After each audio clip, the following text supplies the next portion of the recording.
people to sleep.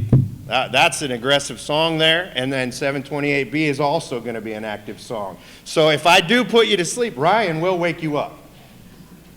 We have been talking about angels, and really the only way to really understand angels is to go to the scriptures. If you went out on the street and you asked 10 different people what they thought an angel was, make 5 of those people that actually attend church and study and read the Bible. I guarantee you, probably all 10 would probably give you slightly different ideas. Because we kind of, like for instance, the angels with wings and halos. There's not really an angel described with wings. It really more describes the way they travel. They're swiftly going. So there's, other than, as we're going to look at some of the cherubims and things, and some people will count them as angelic beings as well. We're going to look at them in a minute. Now, that is mentioned that they have wings, and more than one wing, actually. Well, more than one set of wings is what I'm trying to say. But we've been looking at angels, just a little bit of a recap to catch us up where we were. We've already gone through some of this, but just some of the things I want to go through these 5 slides here kind of a little bit quickly just to review to get us to where we are. But one of the things that we talked about last week was that angels are not to be worshipped. The passage we cited was Revelation 19:10, and the scenario there is that John is approached by an angel. And obviously, this angel looks awesome. I mean, this is quite a scene that he's seeing. So his first thought is, fall down and worship. And the angel said, no, I'm just a fellow worker. Don't worship me. God's the one who gets the worship and deserves the worship. Some...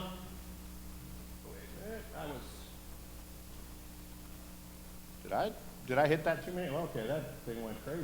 Wow. Oh, I see. All right. I got you now. He condensed my slides. That's why it went further. All right. So I want to make sure. I think I might have. Let me just I got to time my slides up here and make sure. There we go. Okay. I was a couple slides behind. But yeah, also, some are referred to as elect or chosen. Really, if you think about that, Christians are called the elect as well. It's the idea we're creations of God, and if we follow His will, we will be a part of His body. We talked about this a little bit more in length before this study when we talked about Satan, and we do know that some of the angels are associated with Satan. We know that 1/3 of the angels fell from heaven with Satan. See that in Revelation 12:7, there is a warring division. We see the idea of wars and whatnot, but you want to also realize the power that God has. God can stop anything from happening, but He also doesn't stop everything, because even the angels, as we have discussed, have free will. They have a choice. That's why there was 1/3 of them that were able to rebel and go against God. We also see in the scriptures the idea that there seems to be some sort of a ranking, an archangel. We see that Michael is referred to as an archangel, which really means a captain, a chief, almost in the sense like he's a general or a leader of maybe a squadron. We'll use that terminology. We also see that same thing happening in Daniel 10, verse 13. And then here we go. This is where we had left off. So what do angels look like? As I had mentioned in the introduction, we oftentimes picture that little halo and the wings. I've often mentioned, if you can see the picture up there, Fred Flintstone. There was oftentimes Fred and his alter ego, the angel, and his other alter ego, the devil, were on his shoulder trying to convince him to go ahead and do what it is that he knows is wrong. But, the little devil's like, oh, don't worry, you're not going to get in trouble this time. Everything's going to be okay. And then, the only sad thing is they always kind of make the angel look like the weak one in those scenarios. Almost like he's the guy barely holding on and trying to get him to do something because it's maybe not as much fun, maybe. I don't know if that's why they're portraying it that way. But there are two types mentioned, traditionally counted among the angels through, now, there is not anywhere in the scripture that you'll see a seraphim or cherubim where it says these are angels. Most people that study the idea of angels, they'll include them. I look at it from this perspective. I wonder if, we use the term angelic being. God created heaven just as much as he created earth. What is created in heaven? Besides the angels. I mean, we have some descriptions of heaven and what's to come, but who's to say there isn't others, spiritual beings that God had created that he used, that it just weren't mentioned? Now, I'm not saying that there is, but I don't know. But we have angels, we have cherubims and seraphims, and, the seraphim is mentioned as burning. Isaiah chapter 6, verses 1 through 3. Now, let's take a look at that passage here. It says, in the year that King Uzziah died, I saw the Lord sitting upon a throne, high and lifted up, and the train of his robe filled the temple. Above him stood the seraphim. Each had 6 wings. With 2 he covered his face, and with 2 he covered his feet, and with 2 he flew. And one called to another, said, Holy, holy, holy is the Lord of hosts. The whole earth is full of his glory. All right, so we have a pretty solid description. I mean, I don't know, if I had a piece of paper, I could maybe come up with an idea with the amount of wings and things, but you really don't. You just have an idea of this representation. We also need to understand, too, that this is a vision that's happening. We know, matter of fact, you know what? I watched a video the other day. It's on the World Video Bible School site. And it was an interview with Satan. And, they were theatrical with it, but it was just like 2 chairs in a room, They're just sitting there, and the one guy's in a nice suit, and he's interviewing him, and, Satan, kind of looks the part. He looks sinister. He's got this deep voice, and, and he's asking him these questions, and, they're all biblical things and whatnot. But at one point in the interview, he says, well, I've also heard that you can transform yourself into an angel of light. Well, all of a sudden, the voice got softer. There was a glow around the one playing the devil. And he looked like something you would want to approach. Sounded like someone that you would want to approach.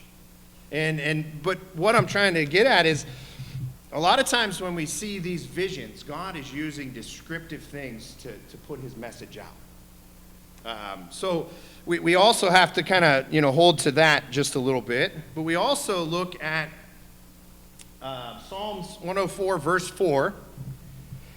He says he makes his messengers wind, his ministers a flaming fire. There have been descriptions of angels that almost sound like they're on fire. We looked at... Okay, my mind has just gone blank on which angel it is. You're going to have to look this up. But I believe it was in Daniel chapter 10, the vision that Daniel has. And the angel comes to Daniel, I'm sorry. And some of the description in there, his eyes were like fire. So that idea is in there. But that doesn't mean that every time you look at an angel, it looks like he's burning up or his eyes are on fire. Sometimes they take on forms to emphasize what they're doing for God. And you also need to think about it. What depiction are angels usually, as far as gender goes? In the Bible, though. When you go to find a male angel, you can't find them. I will tell you, when I was trying to come up with some pictures to put on here, I just typed in angel in Google and went to the images and was trying, and almost every single one of them was a little baby, or a little girl, or a woman. And really, it doesn't really matter as far as that. Because what it comes down to is God says they're genderless anyways. They're not male or female. But you got to also think about the way that God set up the Old Testament as well as the New Testament. So if you're going to send somebody as a messenger, and you set up a patriarchal society where the father is the head of the household, that's probably the form you would think they would come in. So really what I'm trying to point out here is sometimes we need to be careful looking at descriptions and saying, oh, this gives me the answer. Because sometimes it's just an illustration. Sometimes, especially with angels, with the power that we see, they're able to transform, to change. They could be another form. We even see, it's not necessarily, we see examples of this throughout the scriptures. And angels look quite powerful. Eric? He appeared to an angel of the Lord, appeared to Moses in one of the Yeah, right, the burning bush, yeah. So you got to realize that God can, as himself or as his angels, they can take on anything as far as what God needs to. Now you think about, for instance, why'd God take on a burning bush? Yeah, but what was different about this bush? It wasn't being consumed. Now, I don't know about you, but have you ever seen a fire start like in a little wooded area? I can remember one time I went over to my brother-in-law's house, and he was playing with this really cool propane like torch flamethrower thing, and I mean it was neat. I liked watching it, and he was simply trying to clear some of his overgrowth, around his house. So, people do it all the time. But you know what? At one point, that fire got a little out of control. No one got hurt, nothing got burned down or anything, but there was a time where he was running around quite frantically trying to stop the fire from spreading. So, we see that angels can take on many forms, but in that bush, it wasn't consumed. If you've ever seen, now I'm sure you've seen, you ever throw wet wood into a fire? It doesn't burn very fast, right? But it still burns. And here we see this thing. So this was, once again, God using something that would make somebody walking by say, wait a minute, that's unnatural. If that's happening, is that something that God is doing? So we do need to look at that. Now, also, when you talk about angels, if you want to picture them in a white robe with wings and a halo, there's nothing wrong with that. I mean, I'm sure they could take that form if they wanted to. Because of what that represents. The halo is supposed to represent the righteousness, and then the wings we get, simply from the way they travel. We see that their looks vary in many ways. For instance, we already kind of,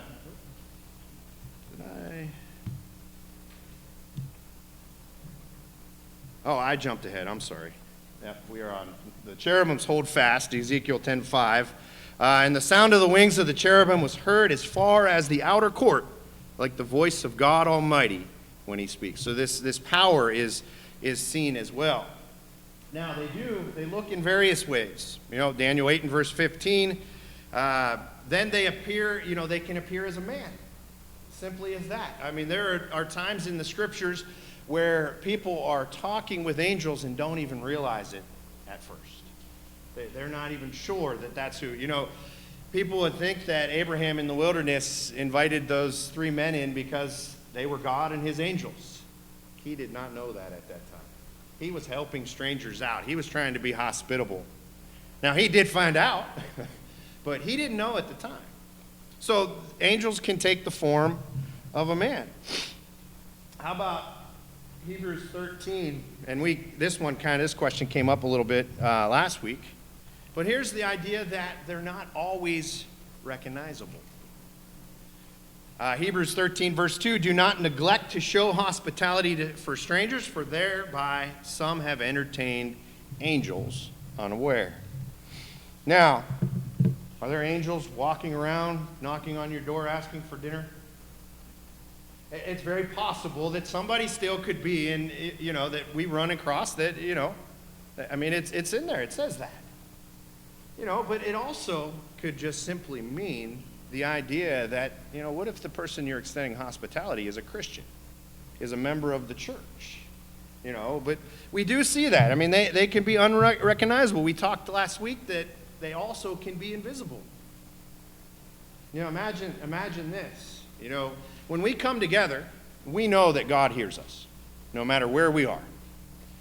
But, you know, imagine invisible angels. Imagine they're all in this room listening to us earlier. They were listening to the songs, and they were, you know, listening to what's being said right now, and just, you know, it's possible. They're still part of God's, you know, God's plan. There are some angels that appear as soldiers with drawn swords. In Joshua chapter 5, 13 through 15, it says, when Joshua was by Jericho, he lifted up his eyes and looked, and behold, a man was standing before him with his drawn sword in his hand. And Joshua went to him and said to him, are you for us or for our adversaries? And he said, no, but I am the commander of the army of the Lord. Now I have come. And Joshua fell on his face to the earth and worshipped and said to him, what does my Lord say to his servant? And the commander of the Lord's army said to Joshua, take off your sandals from your feet, for the place where you are standing is holy. And Joshua did so. All right, so here we have an example. And, you know, that would probably resemble more, you know, obviously it wasn't a dark figure, but the figure on the side, he's got a sword. He's kind of ready to fight as an angel. There's also a difference here. Joshua did not fall down to worship the angel. He fell down because of the message he was bringing him. It had nothing to do with the angel himself. It was the fact that, you know, because his first response was what? What does my master want me to do? What does God want me to do? So we see another description. You know, once again, probably still in the form of a man, obviously. We see in Luke 24, this was about the time of the resurrection. Luke 24, verse 4, while they were perplexed about this, behold, two men stood by them in dazzling apparel. Now, I don't think they're talking about, like, you know, like if you remember in the 80s, people used to bedazzle. They'd put those little, I don't think that's what the passage is talking about. I think it's talking about an elegant robe. You know, they look, I don't know, in a sense, what would you expect the king's servants to look like? You know, they're supposed to, you know, be a part of him. So here we see this idea, and many times we see that about angels. It's just really, you know, the way they appear, the things that they do are just almost sometimes, well, actually they are at times unnatural, because sometimes they're miraculous things that they have done through the work of God. Another example, Daniel chapter 3, 24 through 25. This is Shadrach, Meshach, and Abednego. They're thrown into the fiery furnace. The king is there, and he's looking into the furnace, and he sees a fourth figure that's standing out there. And, you know, he even says, you know, but I see four men walking in the midst of the fire. They are not hurt, and the appearance of the fourth is like the sons of God. Now, think about this for a minute, okay? The soldiers died that threw the men into the fire because it was so hot. They had stoked it up so much, the heat was too unbearable for them. Now imagine that. I don't oftentimes see people walking through fire. You know, you may have seen people do those tricks on the ashes, and they kind of scurry across there and whatnot. But to see someone walking around in fire, now you may see someone running around in fire, trying to get away from the heat and the pain and the suffering, but they're just walking around. You know, imagine that scene and what that would have been like.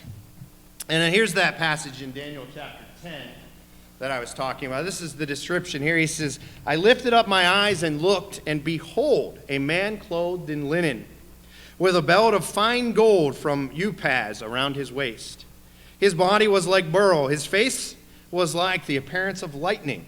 His eyes like flaming torches, his arms and legs like the gleam of burnished bronze, and the sound of his words like the sound of a multitude. That's quite an amazing description. But I want you to rewind in history a little bit of a story we just talked about. And I want you to think about 3 angels, the angel of the Lord and 2 others, showing up and talking to Abraham. How much flames were coming out of their eyes? They didn't look supernatural. That wasn't the purpose for that at that time. They were just coming. God was coming to literally commune with Abraham because of the problems that were happening in Sodom and Gomorrah and the plains. So we see this description, but I'll tell you what. If the angel looked like that in Revelation, can you understand maybe why John fell down to worship? I mean, if you saw something like that, I'm not saying it would be the right thing to do, it's not.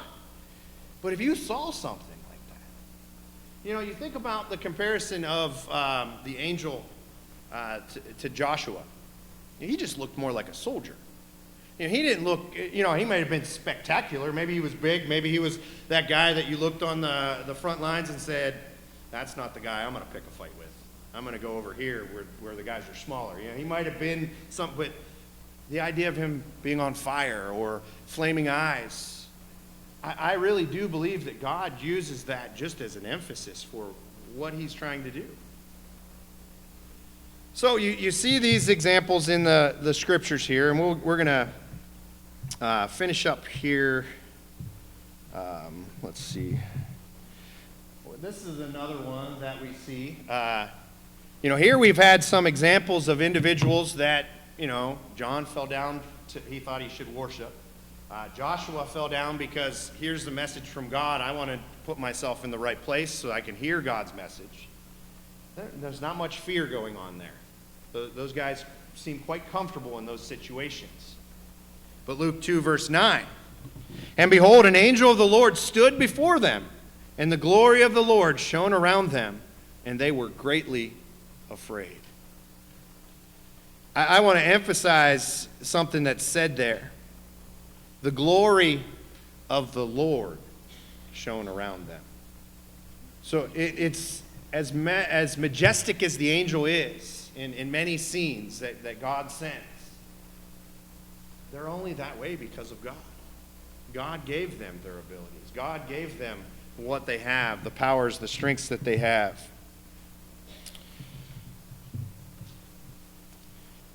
And in Matthew 28, we get another description. This is another one of the angels that, may have been a little bit more terrifying if you ran into them. But verse 2 of Matthew 28, verse 2 of Matthew 28. And behold, there was a great earthquake, for an angel of the Lord descended from heaven and came and rolled back the stone from the door and sat on it. His countenance was like lightning, his clothes as white as snow. The guard shook for fear of him and became like a dead man. So the guards are afraid. Now, what do they end up doing? They end up running away. They hightail it out of there. We're not going to play with this game. And they just get out of there. But we see this idea. Can you imagine looking at someone and picturing lightning? And what that would be. You can imagine how terrifying some people would have been in these situations. All right, the last thing here this week, anyways, is we see that Revelations 8, verse 13, he says, Then I looked and I heard an eagle crying with a loud voice as it flew directly overhead, Woe, woe, woe to those who dwell on the earth, at the blast of other trumpets that the 3 angels are about to blow. So we see the idea here and in some other passages, the idea of how swiftly they can move. And the idea of getting from one place to another. Now you go back to that passage in Daniel, though, and you remember the angel was held up. It said the princes of Persia were holding him up. And really, ultimately, that's going to be part of our study when we get into the idea of spiritual warfare. We're going to talk about that one a little bit more. But as I mentioned before, I really just think that comes down to, it's not that there was this superpower in Persia that God's angel couldn't control, but it comes down to the idea that God gives us free will. The angel may have been in there trying to promote something, trying to get something to work, but they still had to agree with it. They still had to, make their own decisions in their life to follow through with that. All right, any questions or comments on angels this evening? Okay, all right, well, we'll continue on with this next week, and we will offer the invitation at this time. If there's anyone here that has any need, whether to be baptized into Christ, becoming a Christian for the first time, having your sins washed away, or maybe you're already a Christian, you've struggled with some things, maybe you need some prayers of encouragement. But if you're here this morning or this evening, I keep getting stuck that it's this morning. I said that to people coming in too. If you're here this evening and you have any need, please come forward as we stand and sing.